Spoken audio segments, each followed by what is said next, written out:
There. I just wanted to double tap this real fast because I want to be extremely clear. I am pro choice. I believe that all Americans, and all Americans include women, have a right to their own bodily autonomy. Which is to say, I am pro choice. I will never not be pro choice. And I'm going to use this as an excuse to talk about bioethics because, one, I really like it, and two, I think it's extremely pertinent. In bioethics, there is a very famous paper by Judith Thompson, which is talking about what happens in this thought experiment, right? It's a thought experiment. If you get kidnapped, right? If you get kidnapped in the middle of the night and you're drugged, and then you wake up and you are hooked up by a series of wires and tubes to an unconscious famous violinist. Yeah, this is gonna get a little weird, so buckle up. So this violinist has no idea who you are. They don't know what's going on. They were drugged before you were.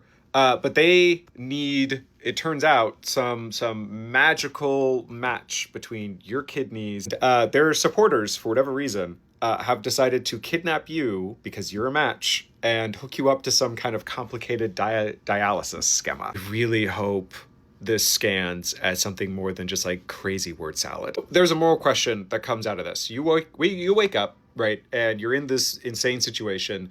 Do you have the right, not do you choose, but do you think it's okay for you to unhook yourself from this schema, right, from this trap, even if it means that the violinist dies? So this is a thought experiment presented to try to, have us examine our intuitions about whether or not we think something like abortion is okay. Because there is a parallel, right, that's being drawn. This violinist had no say in what's going on. This violinist does not know who you are. They have no knowledge of what you whatsoever. But they need your body to live. Your body, right? They don't necessarily have a right to your body. And I think most people would argue that if you chose to unhook yourself from this situation, and that puts the violinist in mortal peril, that's okay because you have the rights over your own bodily autonomy.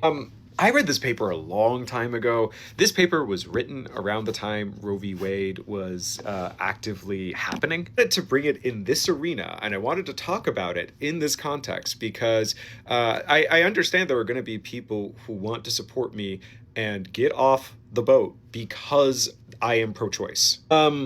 I'm not making any kind of assumptions about those people's genders. I don't know, frankly. I haven't looked at that data or that supposed data. But, this paper really helped in an emotional context, help me understand why pro-choice positions are necessary. Aside from just human compassion, and also aside from the fact that I do not believe fetuses are people. I think it's really powerful about the paper I'm talking about and about this like kooky thought experiment is, again, that it helps immediately contextualize for people who might not otherwise understand how people seeking abortions might feel. Right? Like this is not something that they ever feel like they want to do. This is about like a horrible kind of pragmatism that they find themselves in, and sometimes simply by the nature of their biology, not any kind of choice that they're making. Ergo, right? Like I am pro-choice. Like I am pro empowering women to have reproductive freedom. And I agreed with the initial logic of the Roe v. Wade decision, like the original case, not it getting overturned. I agree with the idea that the government should not be weighing in on this conversation. That is a violation of your personal medical right to privacy. There's also me telling you that I think you have an enumerated right in the Constitution, pursuant to the Fourth Amendment for right to privacy. Well, I just really wanted to be clear. I am not avoiding this question. If I used confusing language, thank you for letting me know that I was sounding like I was obfuscating something. I will work on that. I don't have media training.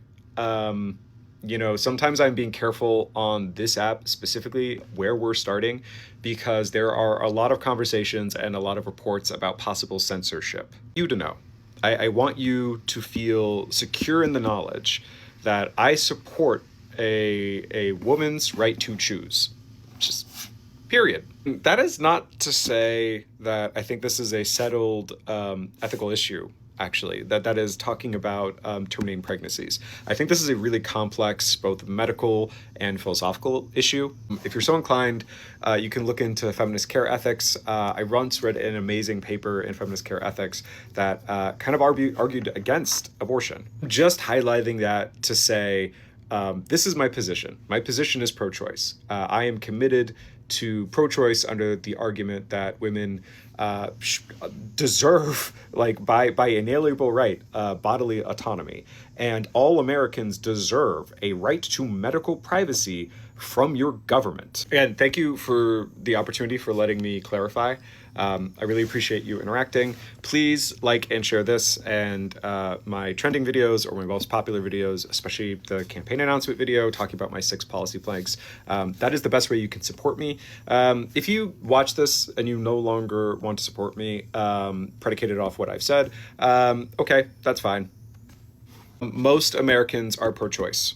Like all the data is really clear on that. It's not saying that all Americans feel ethically or philosophically settled about the issue of abortion. And I'm not either. I think there is lots of places to grow and shift views, and I think it's a very complex conversation. The most endearing thing about being American to me is the tradition and of our heritage in America of being committed to rights. And it is extremely clear that Americans want the right to have their own bodily autonomy. We want freedom from government overreach and oppression.